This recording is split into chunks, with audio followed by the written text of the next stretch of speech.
no. We were always in harmony. Always. Even when she was talking about her past, and Ferdinand was very much to collect her past and put in books, and he was devoted to her completely. His whole life, after she died, his whole life was just putting everything in order and collecting everything. And yes, I'm interested to ask you, how did how would you describe their relationship? You've already said some things about them, but especially even after she died, or even while she was alive, you said like she was the star of the household. Yeah. Oh yes. And yet Ferdinand was a very illustrious, notable person himself. That's right. In the community. But within he was their relationship, a servant to her genius, because he admired her so much, and she was doing. He was doing all the cooking and those kind of. They had cleaning ladies, but the cooking, the kitchen. She could do, I guess, just a cup of tea perhaps, but she never done anything, and just the composing, and then he was. Anybody came. Oh, I must tell you, this is interesting. So after I left, even he was always promoting her works. So when an artist came to Winnipeg and having concert, and after the reception, he always put on tape her works and promoted her. So once happened to be that Yehudi Menuhin was in Winnipeg and had a concert, and Ferdinand asked him, probably was a reception, or so asked him to his home, and as a promotion to Sonia's work, he put the solo suite on tape. And Menuhin listened to it. And this is at 54 Harrow Street. Yes. And listened to it, and then he asked, who is this violinist? And so they said my name, and they didn't know my answer, so they said McMaster University. So I put this back because I didn't know what was before, but one day I was sitting in my office and wrapping up my mail, and one I ripped up from London was no name on the return address, and was Menuhin letter to me. How much he admired my playing of Sonia's solo suite, and it's a long letter, but that he admired my playing, and I can thank this to Ferdinand. So this letter had me to obtain my full professorship. This is one of the letters, because I never asked him, I never even met him. So that happened in Harrow Street. Yeah. Wow, that's great. Because of the soul. And then, of course, I thanked him, and then he wrote again that whenever I am in London, a concert or any hat, then so it was a correspondence. So very interesting. So he wrote to Ibsen Tillet, that was a management there, because we couldn't get a date. We had a waiting list. So he wrote, and Ibsen Tillet, a copy. They sent me a copy of Menuhin letter that how much worth my playing to be that. So it's fantastic, and I can thank to Ferdinand the whole relationship. Yeah, between Menuhin. And so you've subsequently performed in London. Yes. And a lot of those connections were. Yes. So it's interesting. So this is again the result that he promoted her works, and whoever came to that town. So. Did it surprise you at all that after she died, that he he spent the last 20 years just promoting her music. Yes, and, yes. That didn't surprise you?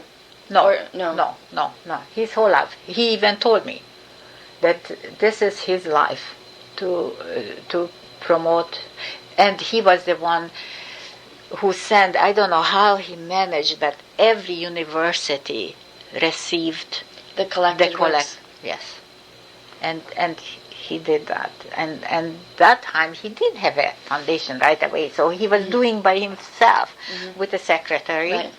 Mm-hmm. And so because I went back, even I think the art gallery concert was a CBC concert, but because it was in the art gallery, so somehow connected with him. And then that was perhaps the last time that I went to his home. Probably not. Sometimes I went to Winnipeg privately as well. And then we were always talking about her. And he always felt that she is around. She is there. Even after her death? Even after her death. And so I listened to his voice, Ferdinand's voice, when he entered to her room. And he was talking to her spirit. And that was very natural for him. So because I didn't hear only once. Right. Because first I didn't know what some... So you would maybe be visiting him and be in the living room or the kitchen, and then he would leave the room to go get something from the bedroom, and then he would start talking to her. Start talking and was speaking to her spirit. Yes. And that was very natural for him. Very natural for him. Every time he entered that room, he was talking to her.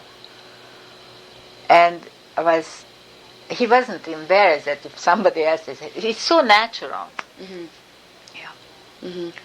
And I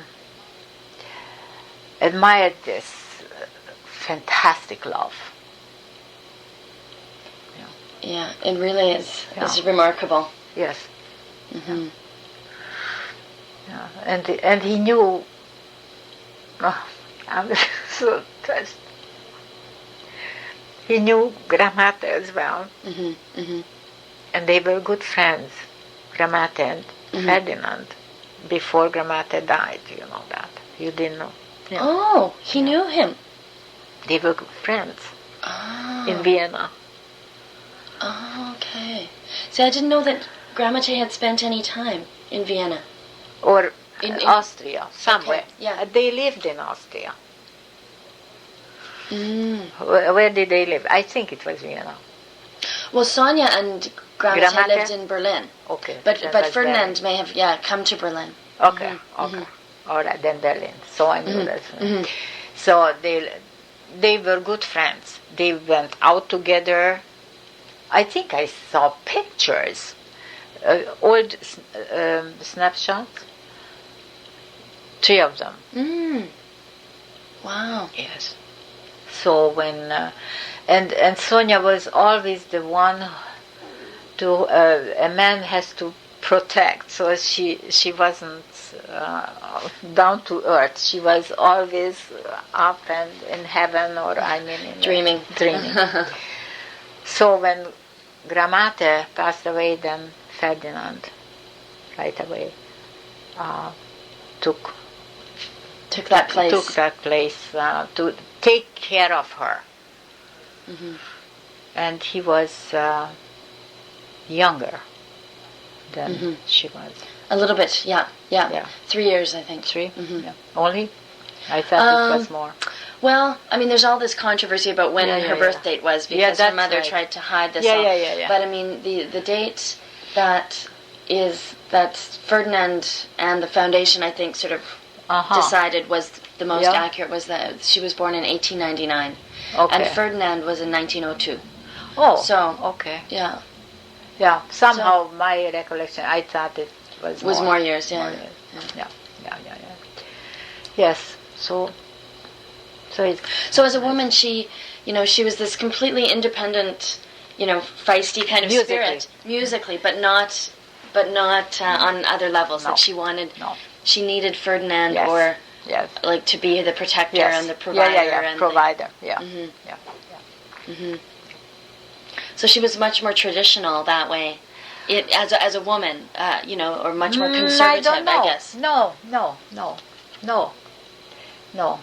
She was more so professional in the music field Mm-hmm.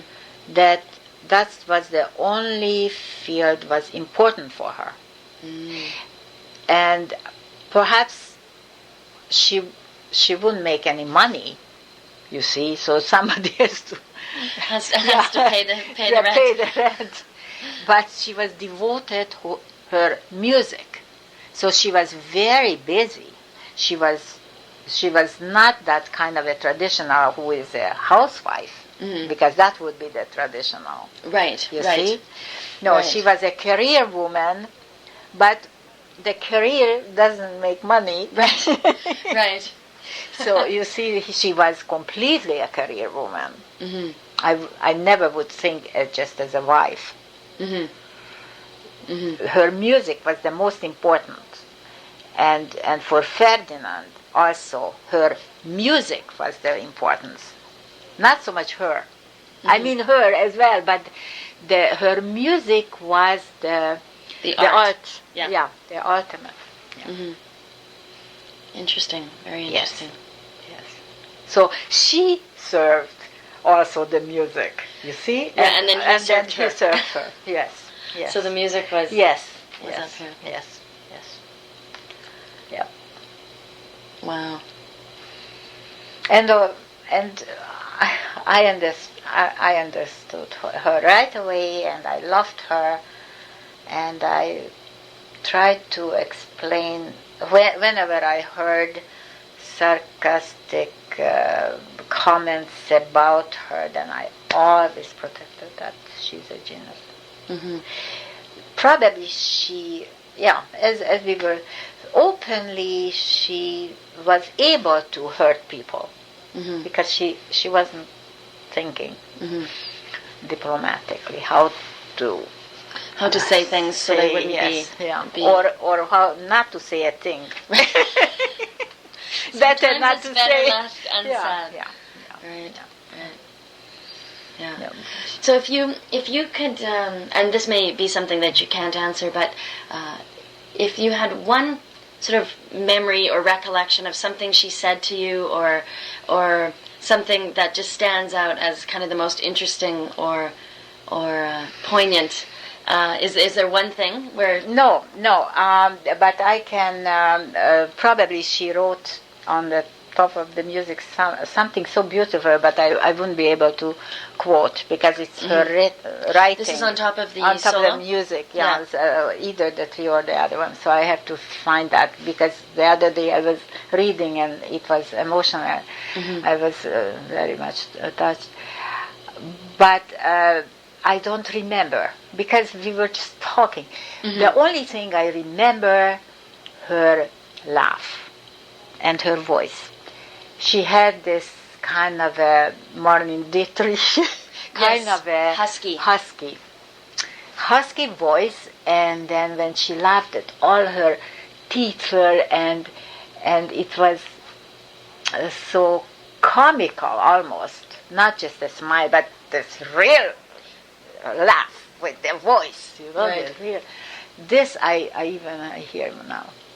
Like you can never forget Never forget that. Yeah. And how she rushed. She just popped up from the piano bench. Then, oh yeah, you must see this. Then she rushed and then showed me something, because they traveled. They always had some souvenirs from everywhere that they traveled. Yeah. Mm-hmm. Yeah. A bundle of energy. Yes, that's it. Yeah, we were really soulmates. Soulmates. Wow.